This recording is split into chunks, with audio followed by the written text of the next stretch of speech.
Every time I come to something like this, a panel like this, I always start off with a question. The question being, what someone like myself can bring to a panel like this. And I inevitably fall back on the idea that I can relate things to the physical and spatial world across different scales as a designer. And of course, that I would have to do that for the bike here today. Now, admittedly, before recently, I didn't have a big chance to delve into the bike a lot. And this gave me the opportunity to do that, to go really deep into what the bike means and what it can mean to the urban landscape, and call what I've been saying bi-curious. That's what I've been bi-curious here. And this is, what you're going to see is kind of a foray into that research and a relatively chaotic narrative. So bear with me here. So it's going to start with Leonardo da Vinci. Leonardo da Vinci, as we know, went and he understood the world in terms of dimension and measure. And of course, what you see here is the Vitruvian Man. Vitruvian Man, which has since become kind of a symbol of health and the ideal body. Now, if he were to come back here today, he would see a lot of really interesting things with regards to dimension in the human body. Of course, relating to the bike. The bike has some intense relationship to the body and, by extension, to the urban landscape. And it falls dominantly because of the dimensions. Now, here you see the dimensions of the bike. And here are all the dimensions of the bike. Okay, I know that it's a little bit small, but that doesn't necessarily matter, because I'm going to talk about the right side and the left side separately here for a little bit, and go on some random tangents. And it's going to start off with parking. Okay, here we see a number of car parking strategies right off the bat. Now, if you kind of relate this to the bike, what does that mean? Interestingly enough, for one car lane, you can have 2 through lanes and a parking lane. For bikes, and for one car parking spot, you can have 10 bikes. Now, I'm sure what you're thinking is, what is this man rambling about here? And I can't wait for this next few minutes to be over, and you'd be right. However, it is actually really interesting. And I'm going to talk about this with regards to the Hornby separated bike lane, a great initiative here we all know and love. And there are a number of things that kind of come to the fore. One, of course, is that they transformed a car lane into a bike lane, straightforward. And they did a great job of doing that. What I find more instructive is what was missing. And what was missing was this idea of parking, right? And why I found it so interesting was because of that's where the conflict, the biggest conflict, and the crux of the discussion took place, parking. Right here we see something from Francis Beulah, actually over there in the back, with the business owners in the city, and Geoff Meggs would know this. And they equated 158 lost car parking stalls to 14,000 potential customers. And that's huge. That's a huge number, right? And it's worth discussing. Now, if you put that in bike terms, based on kind of what I just said, it's not that bad, actually. You look at it in 16 car parking stalls worth of bike parking. Okay? Now, that's because for every one car, you can get 10 bikes, relatively mathematical. And this points to kind of a really important thing, which I think if there's anything that you want to leave from my discussion here today, is that a comprehensive bike parking strategy has to be done with bike route planning, particularly with 2 things in mind. One is that it has to be easy, cheap, and attractive like we do for the car. Number 2, which is rarely talked about, is that there's actually an economic incentive for doing that for businesses. And as this recent thesis study in Melbourne shows, it says bike parking spaces are better at generating revenue than car parking spaces. And of course, that's because the mathematics behind it. For every 1 potential customer, you could get 10. And I think it's something that we have to discuss more. Not to mention, this is what we want to avoid there. Now I'm going to quickly go on to the right-hand side. Where you're going to notice the right-hand side, of course, is that there are lateral clearances. Lateral clearances for bikes.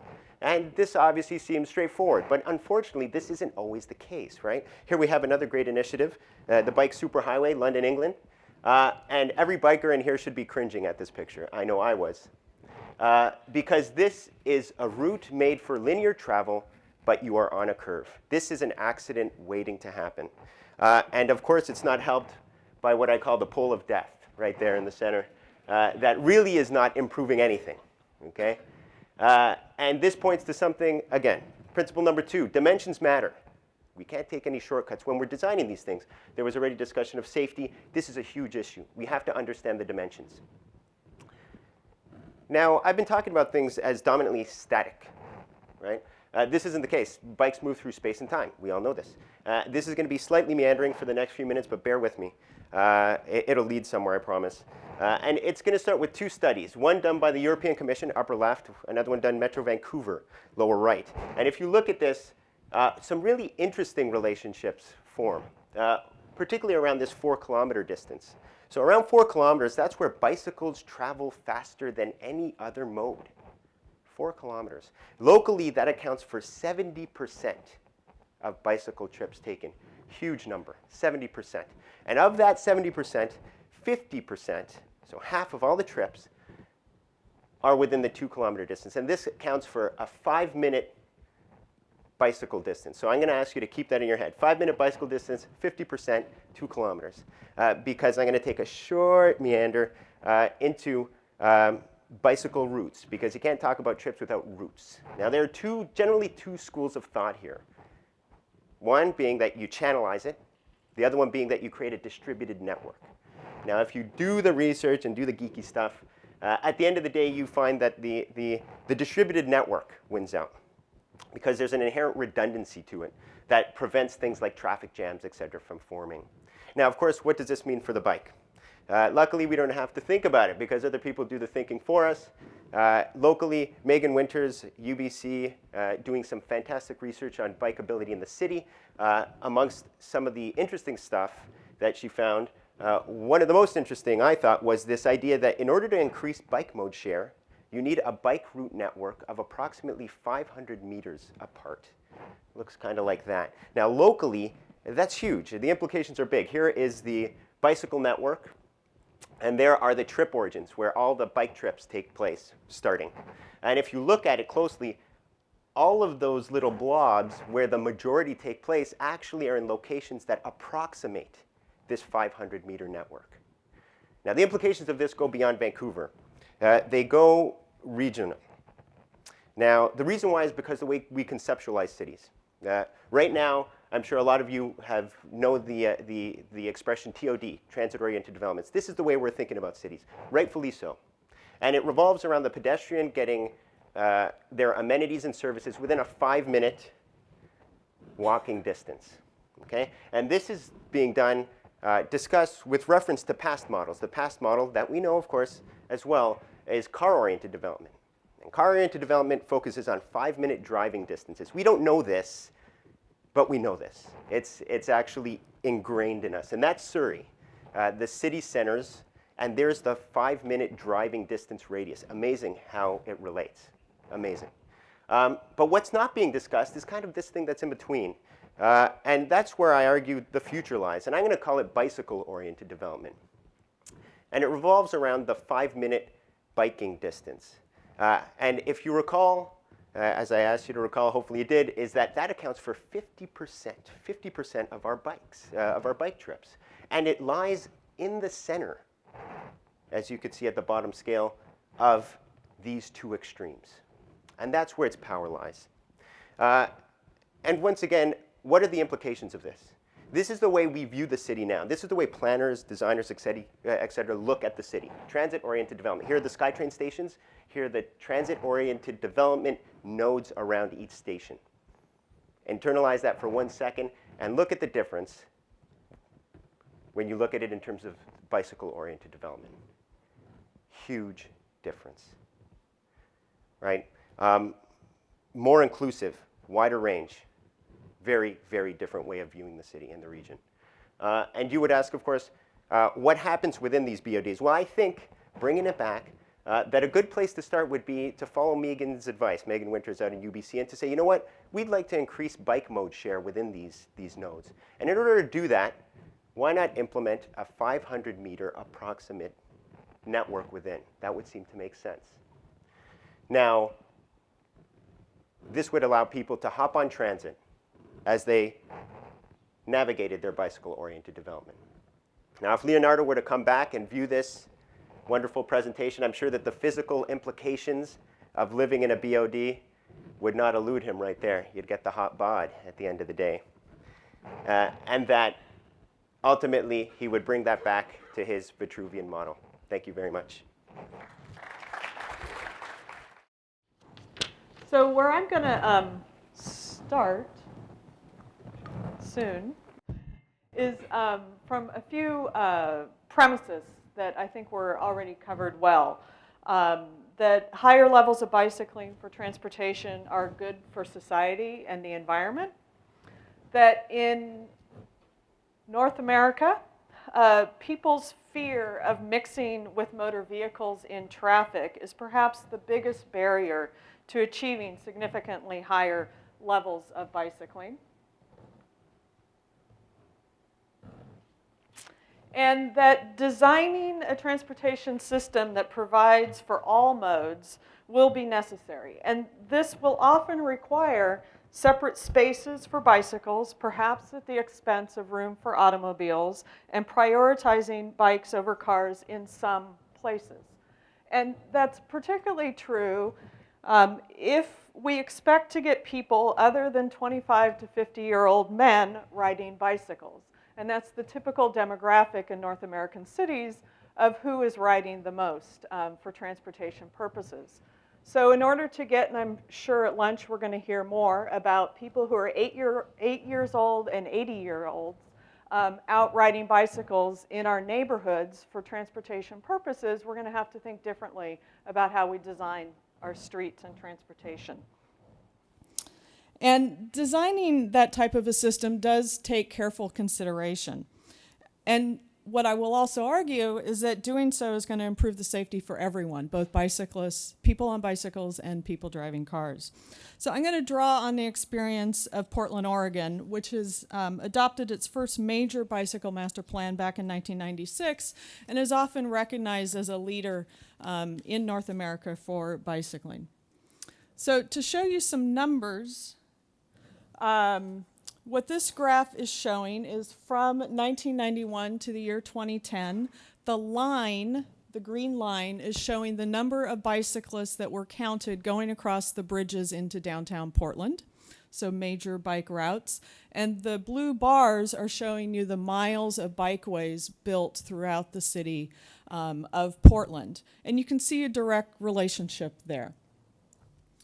But perhaps also important is the safety issue, which is a focus of today. So here's that same green line showing a number of cyclists. Next, we have the reported bicycle crashes. And these would be crashes that involve a motor vehicle. And those are the blue bars. And you can see from 1991 to about 2008, it remained steady. It increased in 2008 because the threshold for reporting crashes was lowered. So that's why you see a spike there. But most importantly is that we're seeing that the rate, when you take the number of cyclists or the number of crashes divided by the number of cyclists, we see the rate, which is this line here, going down over time. So as more cyclists have been on the road, we're seeing the incidence of crashes going down. And this is something that has been documented in other cities throughout the world, and the concept has been dubbed safety in numbers. The more cyclists and the more pedestrians you have on the road creates a safer environment. And the theory behind that stems from two things. First of all, when there's more cyclists on the road, drivers are going to be more aware. They're going to be paying more attention than if there's just one lone cyclist that they rarely see out there.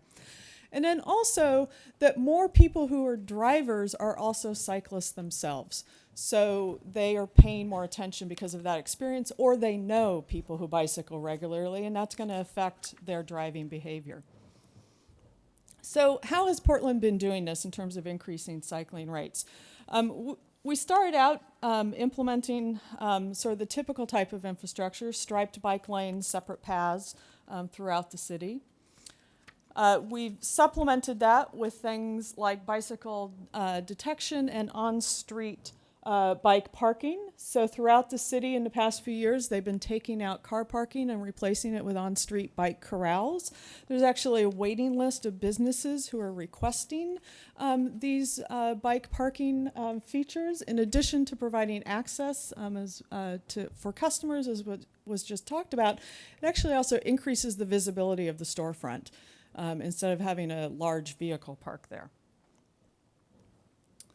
More recently, the city has been adopting some of the more, what we call, innovative infrastructure, because at least in the US, some of these types of facilities are not officially approved by our Department of Transportation.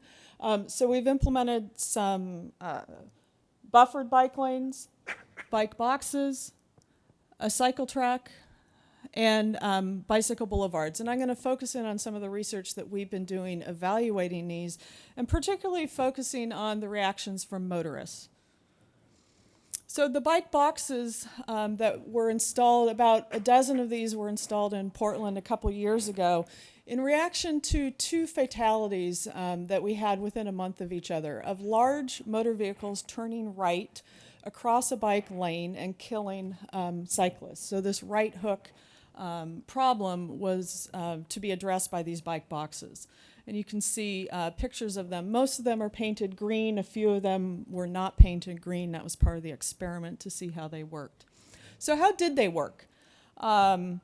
We found when we did video observation, we also surveyed motorists and cyclists, about 70% of the motorists stopped behind the box. So the first thing we want to know is, do motorists understand these things and behave appropriately? That was comparable to the share that stopped behind the crosswalk. The rates of motorists yielding to cyclists went up. Conflicts went down. And also to note, and I think this is important, fewer cars and bicyclists were found to be encroaching into the crosswalk. So that's a benefit for pedestrians as well. We also surveyed motorists, and we tried to distinguish between motorists who bicycle versus motorists who do not bicycle, and we saw some differences. What you see here, if you only look at the motorists who are not cyclists, so sort of a conservative approach, 42% of them thought that the bike boxes made driving through that intersection safer. Only 15% thought it made driving more dangerous. A lot of them weren't sure. But I think that's a positive result. Of course, the cyclists, a large majority of them felt that the boxes made it safer. We also found 41% did think that it made driving less convenient, because the bike boxes also came with a no right turn on red requirement. So there was some inconvenience, though on the other hand, 33% felt more comfortable driving through the intersection. And 52% actually thought that the bike boxes made drivers more aware, and 38% said the city should be installing more. And those are just the motorists who are not cyclists. So if all motorists, it was even higher. Only 11% thought the city should remove them. So general support. The buffered bike lanes, basically what the city did here on 2 streets going through downtown Portland, it was a one-way couplet. They took away a motor vehicle lane and basically just striped a bike lane down the middle of it with this buffer area. Parking still exists. We did find increase in volumes of bicyclists using these routes, and we also surveyed motorists around in the area where it was installed. Now here we're seeing some more mixed results, and it's partly because, maybe I'll go back, there's been some confusion over amongst motorists of, well, what do I do when I want to turn right? Do I go into the lane? Do I not go into the lane? What do I want to do? You know, obviously you have to go over the lane if you want to park over here. So there's been a little more confusion on the part of motorists. And here we see some, like I said, some mixed results and some things to highlight. A lot of the motorists in this green portion are saying that the buffered bike lanes are making driving less convenient. Though on the other hand, we're also seeing about half are saying that I like that bikes and cars are more separated. So this separation is making both drivers and cyclists more comfortable on the road. And then the cycle track, which was installed in downtown Portland on Southwest Broadway. This is a before picture. There were 3 lanes of motor vehicle traffic, a striped bike lane and parking. This is a one-way street, happens to go through the Portland State University campus, which is located right downtown. Afterwards, took away one lane of motor vehicle traffic, moved the parking, these are parked cars here, out. There's a little buffer area, and then this is now the cycle track and the sidewalk. And you can see here what it's like for a cyclist. There happened to, and here's the diagram. So we found more positive reactions from motorists from this facility compared to the buffered bike lane. And you can see, for example, the cycle track has made driving less convenient. Not a whole lot of people said that. Far more of the drivers said, I like that bikes and cars are more separated. Not a whole lot are saying that traffic has gotten worse. We did analyze the delay to the motor vehicle. The city took away one of the 3 motor vehicle lanes.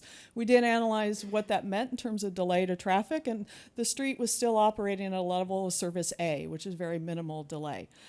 So it did not have a significant result. What we did find also is that it increased, before with just the striped bike lane, over 10% of the cyclists were riding in a motor vehicle lane instead of the bike lane. Afterwards, only 2% of the cyclists were doing so.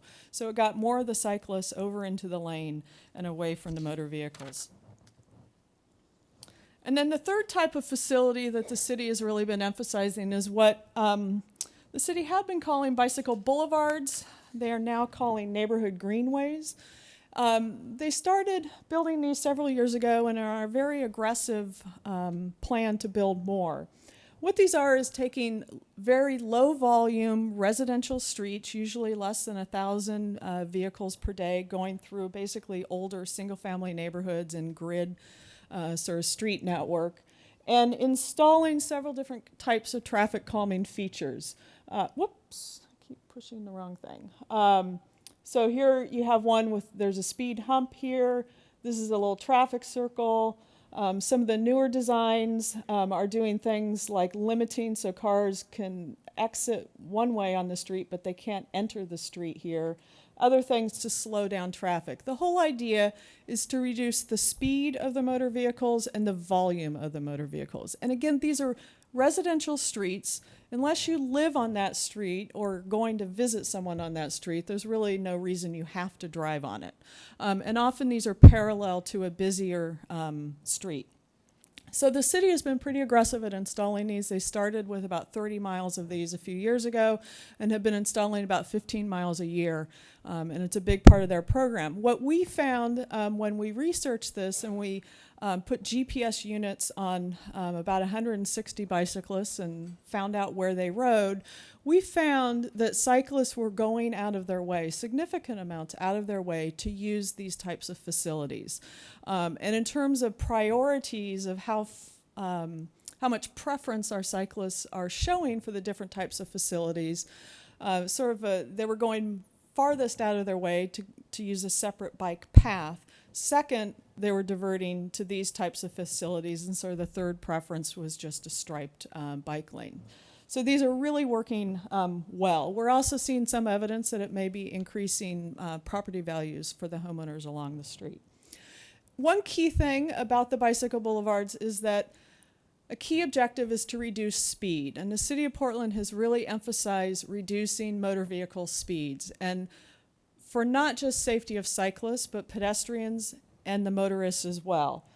And that emphasis has really resulted in a reduction in traffic fatalities overall. And here, the bottom part, so these are all traffic fatalities by all modes in the City of Portland, 1996 to 2010.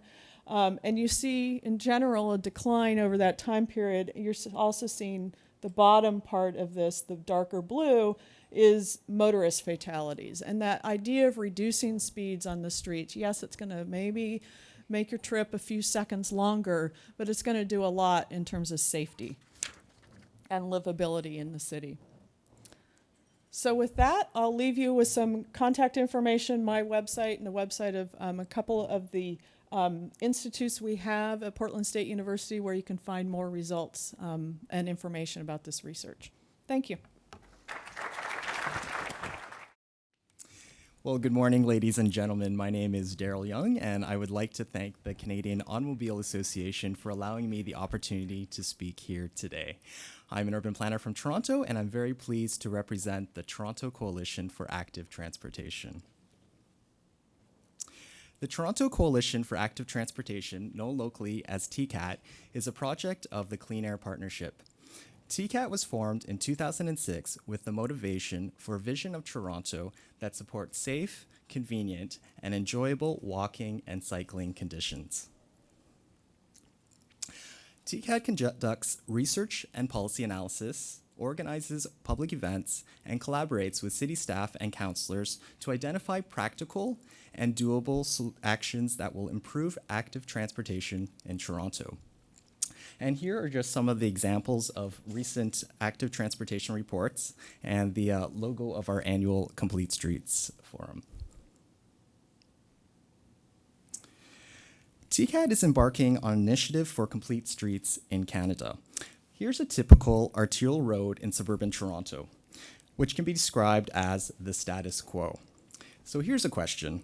How pleasant is it to use as a motorist, a cyclist, a pedestrian, or a public transit user? Have each of these modes been considered equally? We need to start considering this because the landscape may be suburban today, but city tomorrow.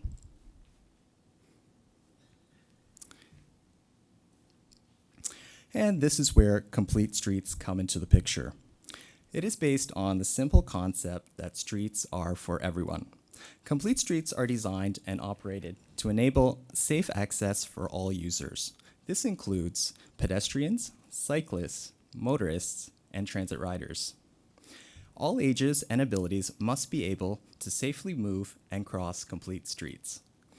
There are no strict rules in implementing a complete street since it depends on a community's context. It can be a new or existing street that will need to be completed. As such, there are a variety of different elements to facilitate this, including bike lanes, secured bicycle parking, sidewalks, marked crosswalks, transit access, and road narrowing, such as a conversion from 4 lanes to 2, as well as streetscaping. Since streets constitute our largest proportion of public space, it should be well designed and can serve as a destination as well as a mobility corridor. So as an example, I found a complete street right here in Vancouver. So this street is enhanced by lower travel speeds, better visibility, as well as signage, a marked crosswalk, bike lanes, and other features which contribute to each transportation mode having an equal opportunity to use the street in a safe, convenient, and comfortable manner. Complete streets will have a significant impact in the suburban context as population and business grows in these areas. Complete streets is about providing options for different modes. Providing for public transit, safe pedestrian routes, and bicycle access are no longer a luxury, but required as traffic congestion and its negative impacts increase. So in Toronto, there are a number of streets that can be recognized as complete streets. So on the left here, I have St. George Street, which goes through the University of Toronto campus, and it's characterized by wide sidewalks, crosswalks, bike lanes, and lower vehicular speeds. As well, looks quite attractive to walk down. And on the right side, on the top, I have a stretch of College Street, which is through a very dense neighborhood and has streetcar tracks down the middle of the road with travel lanes, bike lanes, parking, and sidewalk improvements. And at the bottom, Moore Avenue was a recent makeover through a residential area with the addition of a median accessible to pedestrians and the addition of bike lanes. So how to make complete streets happen? Complete streets policies ensure all modes are considered as the norm and not the exception when it comes to the planning, design, and operation of the roadways. To date, over 200 complete streets policies have been adopted across the United States at local and state levels. And I'm happy to announce that Canada's first complete streets policy was adopted by the City of Waterloo, Ontario, in April of this year.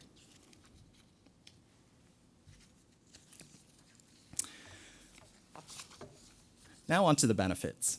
The greatest benefit to community is that complete streets reduce the risk of injury and death through comprehensive safety improvements for all users.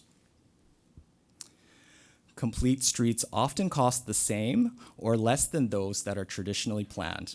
They also save money over the long run as maintenance costs are reduced. As well, there's the potential to increase capacity on our road system as more people choose to walk, cycle, or take transit, meaning less single occupancy vehicles on the road. Healthy people and communities develop as people get more physically active and get to know their neighbors. As well, complete streets can improve our air quality and reduce our carbon footprint by encouraging people to use sustainable transportation modes. For many people, cars are simply not an option or choice, and without the resources to own and operate a motor vehicle, children and many seniors and people with disabilities must rely on walking, cycling, and public transit to get around. Complete streets provide safe spaces for all members of our families and our communities to get around. Thank you for your attention, and I look forward to sharing the road. I'm not sure how many of you here are from the region. So when I say Luci from the city of Surrey, probably half of you are city of where? So just the ones who are from the region, just bear with me for a second. Surrey is the second largest city in BC. It's larger than Vancouver, U.B.C, Burnaby, and U.S. altogether. It's larger than Delta and Richmond together, so it's a really typical suburban, huge city. I'm not sure of the number, but about a third of Surrey is agricultural land. So we have two big rivers that go through the city and large sections of nothing in between town centers, which is one of our biggest challenges in terms of cycling. Nobody really wants to bike for 10 kilometers with nothing in between. In 2008, we approved our transportation strategic plan, and it was approved at the same time of our sustainability charter. And they're both based on social, cultural, economic, and environmental development.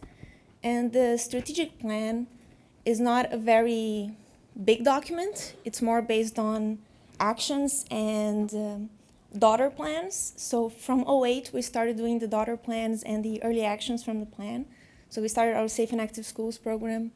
We just approved in April our walking plan, and the cycling plan is coming now in the summer. For the walking plan and the cycling plan, we did a joint consultation. And Surrey doesn't have a lot of cycling mode share. It's about 1%. If you focus on the town centers, there's about 5 town centers in Surrey. It's a little bit more in the town centers. So we did a joint consultation to try and get more people to respond to the survey.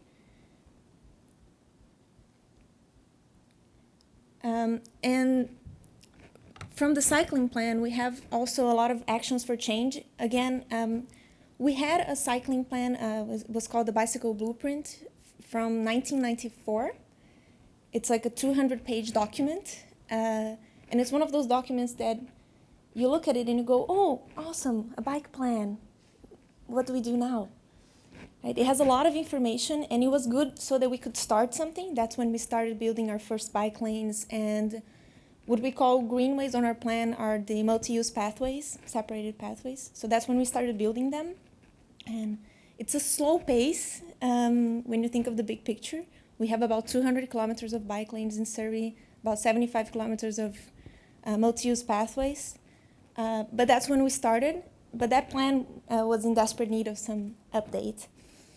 So the approach that we're taking now is more of a 35, 40 pages document that you look at it and you see the actions that you need to take, and you know exactly which so take and what to do to make the changes. So So we're focusing on 5 main principles: making connections. So how do we build that grid? And again, coming from the suburbs, we have a lot of cul-de-sacs, dead-end streets. If you tell someone in Surrey, oh, this is just a block away, be prepared to walk. A block away can be 800 meters sometimes.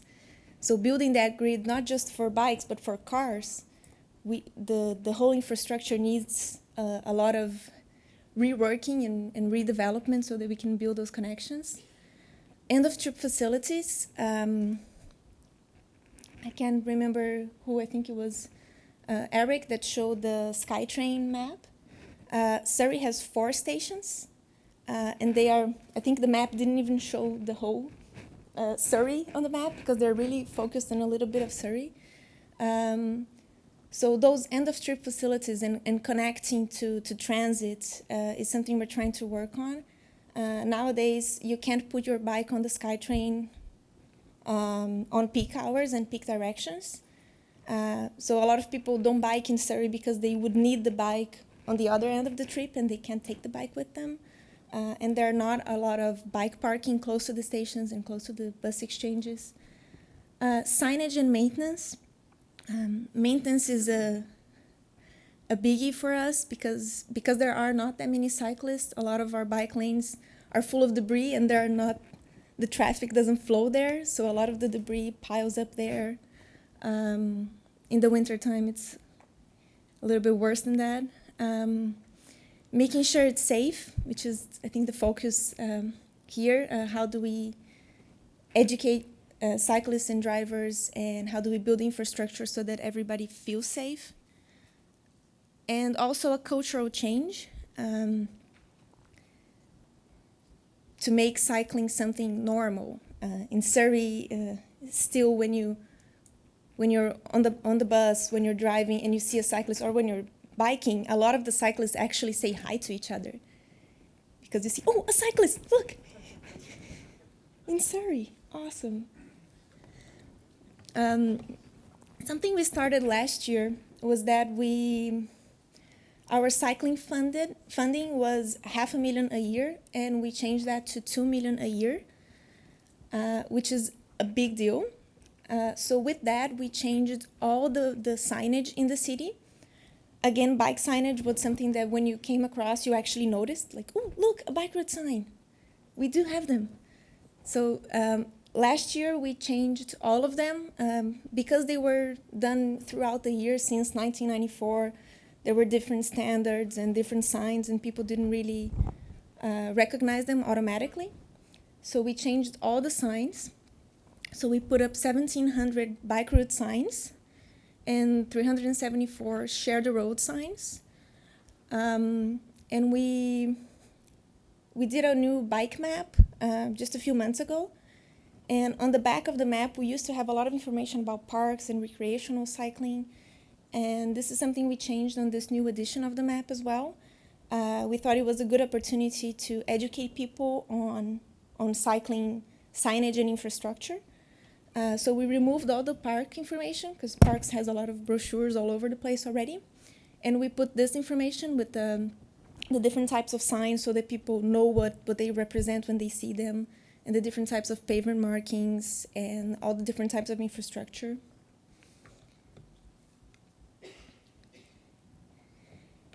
And I think it was December last year, it was a few months ago, we approved our new road cross-sections.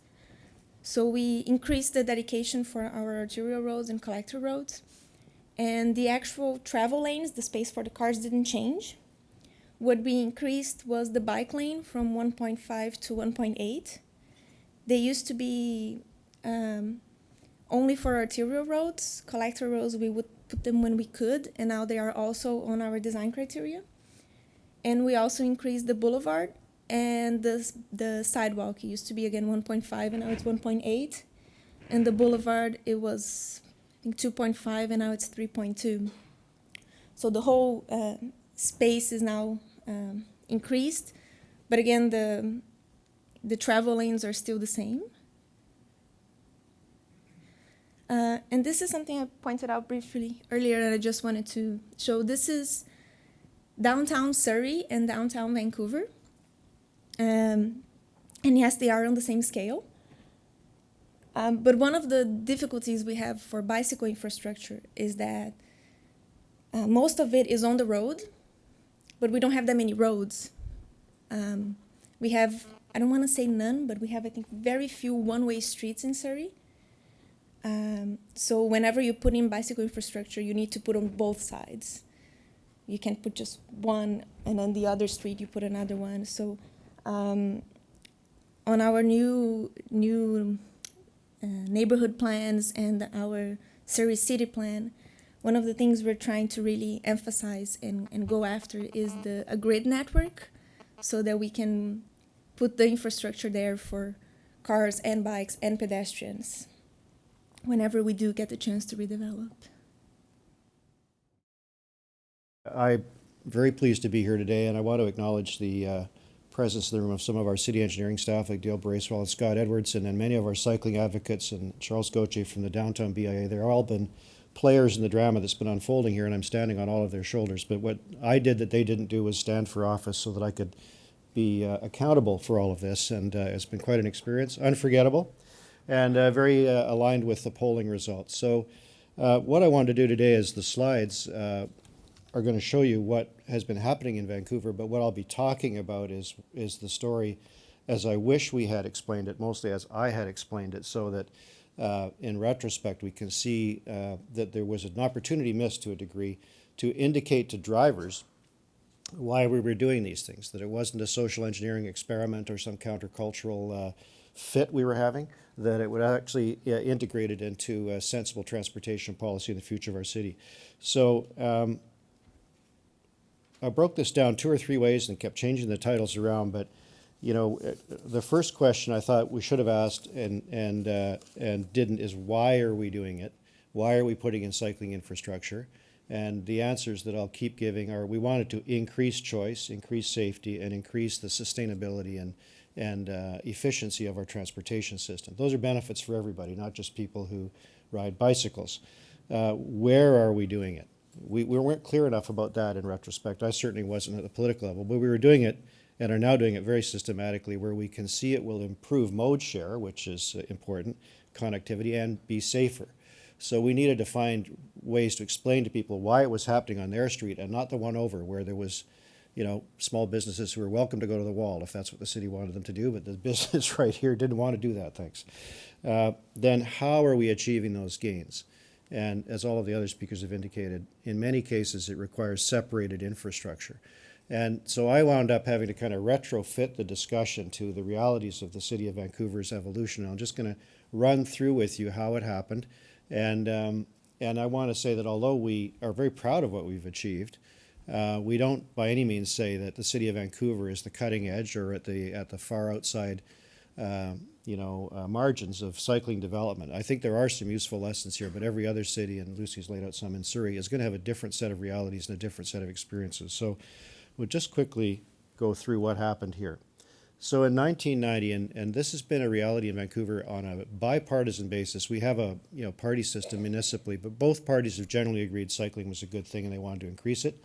And when you look at this map, you can see what was happening in 1990. Of course, the seawall around Stanley Park was a huge draw for people, and cycling occurred there. And there was a lot of early discussion in the 90s about separating cycling and pedestrian work. And the city began to build a certain number of greenways and local street bikeways in the 1990s.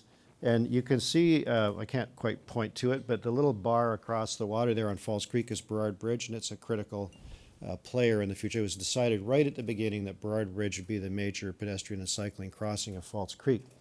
And so keep in mind that the downtown core is blank from a cycling infrastructure standpoint, and I want you to hold that thought. So these are the kinds of infrastructure. A lot of them are current and more recent, but you can see the seawall work. There's the Burrard Bridge in the background up there for those who are from out of town. The bridge here is very recent, but again, a Fraser River crossing that was put on when the Canada Line Bridge was put across the Fraser, and now both Richmond on one side and Vancouver on the other are trying to make safe connections to that really wonderful separated crossing for cyclists. And by 1995, you could see that the emergence of the bikeways is very similar to what we saw in Portland, and an expansion of the routes so that it's starting to stretch down to the river in one direction. But we're a long way from a network. But the routes that you can see, the main purple line across there is still one of our busiest bike routes to this day. And another one, the other purple line higher up on the right, the Adnak route, also one of our busiest routes. So traffic started to develop there on a cycling standpoint, but these are on-street designated routes through neighborhoods, which continued to evolve. But if you note, the downtown peninsula remains a dead zone from the standpoint of cycling infrastructure. And a lot of these routes were great and cost the city not too much in terms of expenditure, and nothing politically. Nobody, there may have been local neighborhood frustrations that there was this calming feature or that calming feature, but generally speaking, all of this was done to general satisfaction. There wasn't a whole lot of frustration either way. So these are some of the local street bikeways and various efforts to create safe crossings and so on. But all of these are through neighborhoods. They're all very pleasant, and they usually had, and more do now, cyclist or pedestrian activated crossings across various routes. So now we come up to the sort of current era, and you can see that there are some arterial bike lanes in the downtown core for the first time, but what those are painted on the road. There was no reallocation of parking or road space. They were identified strips for bikes to ride in, but that was about it. And I can tell you, as someone who actually really enjoys cycling a lot, I never really liked riding downtown.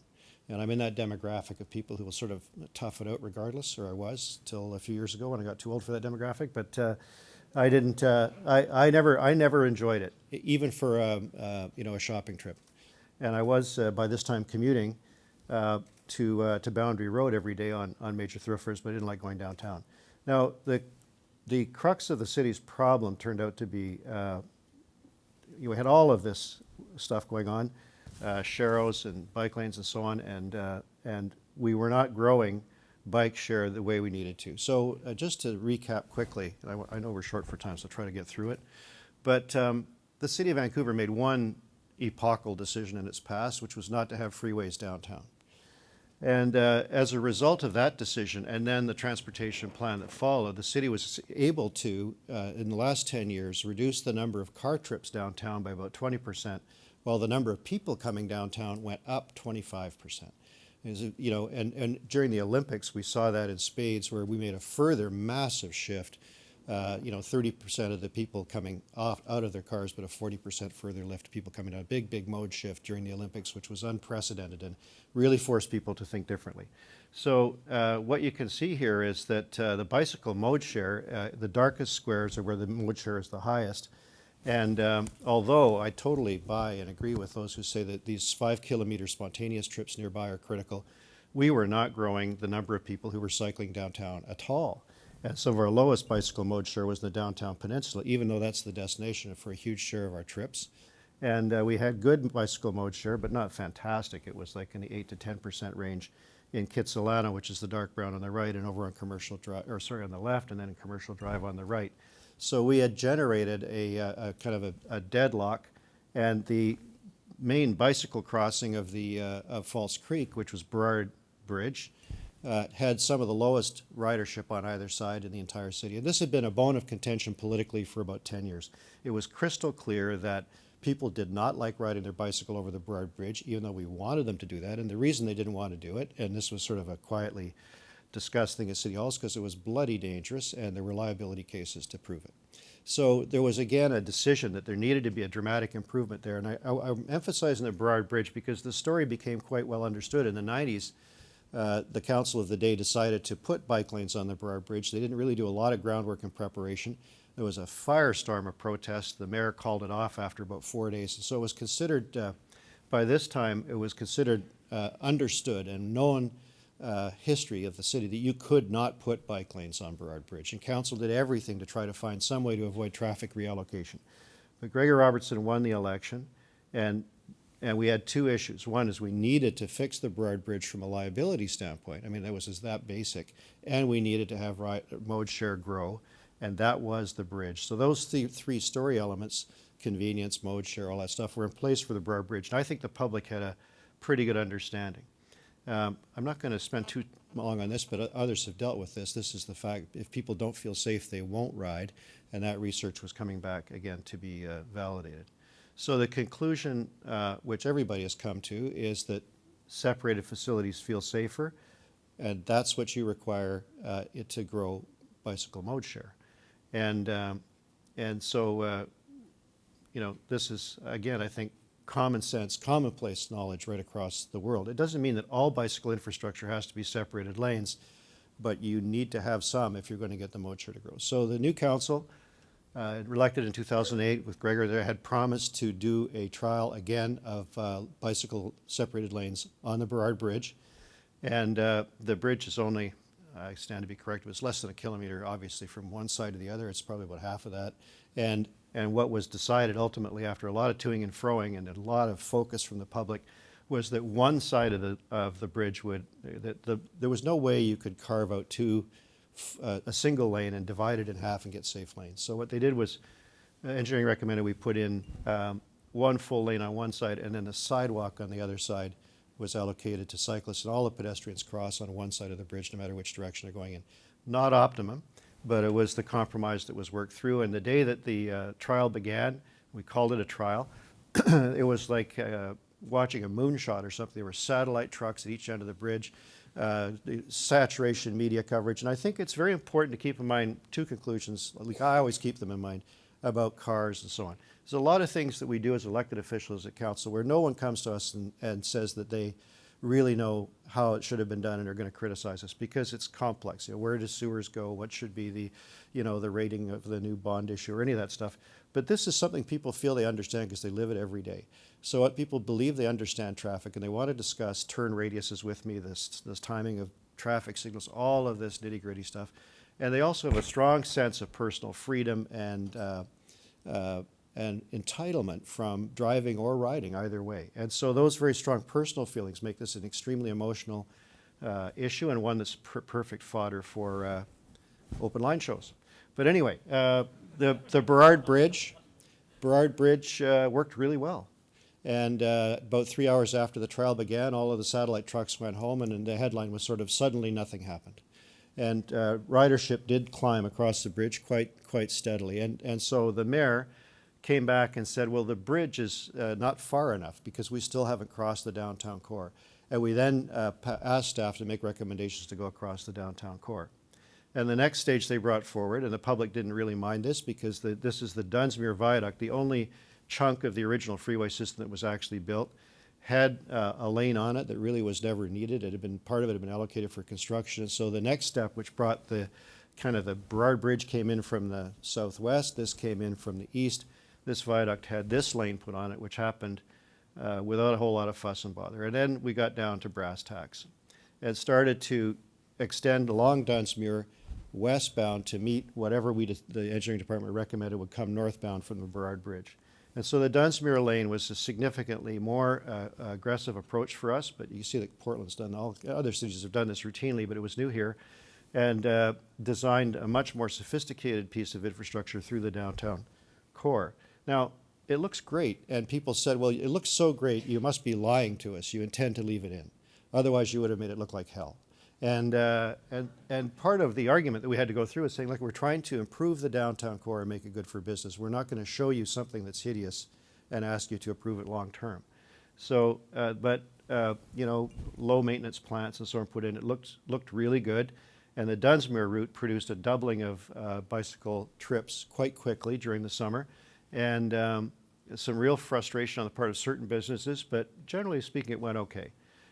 So then came Hornby. Now, Hornby was selected by the engineering department after careful analysis of 3 routes, and here's the first sort of why that we lost the track of. So Hornby's it was the longest stretch. It was going to close the gap, but people couldn't understand why we picked Hornby. And the engineering analysis that was, you know, I think unanswerable, it was the right pick, had happened when, at a professional level, and the community didn't understand why Hornby, why not Burrard, why not Thurlow? And so we had a bunch of people woke up in the morning because they were carrying on their normal lives and discovered the city had selected Hornby for the last stretch. And we went all out on this one, and it was a real outcry once it became clear last August that Hornby was the candidate. And I'm just going to quickly show you some of the things that were done here, because we wound up going back, and the engineering department was very proactive in this regard on a business by business basis, because we were being very harshly criticized for not considering the economic impact. We believed it would be positive, but the reality is that individual businesses do have individual problems that are clearly legit and can't be brushed off as simply naysaying or NIMBYism. And so you can see some of the things that were done for bicycle safety, the vehicle turn lanes in the upper left, green buffers for appearances, but also permeable for pedestrians to get across if they're determined to jaywalk. These bicycle signals, which are new in Vancouver, because the lanes on one side of the street, it's a two-way bike lane. So your Burrard is one-way northbound, but cycles can come southbound on it. Then you can see in the bottom right loading zones. So the grade at certain locations of the bike lane is raised so that people can disembark and cross. These added a lot of money to the cost of the project, but were necessary to build confidence that we were not trying to harm any individual businesses. And we committed as well to do an economic impact study at arm's length from the city, which is happening now, designed with the input of the CFIB and the BIA and the Board of Trade. So most of the loading zones were maintained. The number of parking spots, as Eric said, was about 156 net. I'm not totally with Eric in terms of parking. So it turned out, and this was an interesting debate, that there was a massive amount of unused underground parking on Hornby. The largest inventory of unused parking in the region is underground on Hornby Street. So the city's working with some of those parking garage owners to create street side signs that indicate there are vacancies downstairs, because there are many, many spots, and we're talking to some of those operators about changing their pricing structure so it makes more sense for people to use them for short-term visits. So these are the cycling lights, which have taken a bit of getting used to for people. That was to try to manage safety at the right turns that happen. Most of the beefs I get are about right turns from drivers, and the other issue that continues to be a bone of contention from some businesses is the feeling that they've been crushed by the bike lane and their business is in trouble as a result. So the study is intended to get to the bottom of that.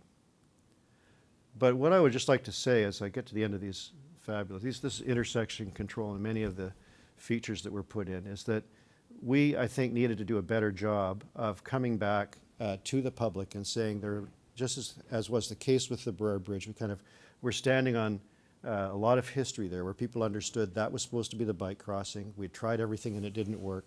We'd gone into the election saying we were going to make a change there. We made the change there and it worked out.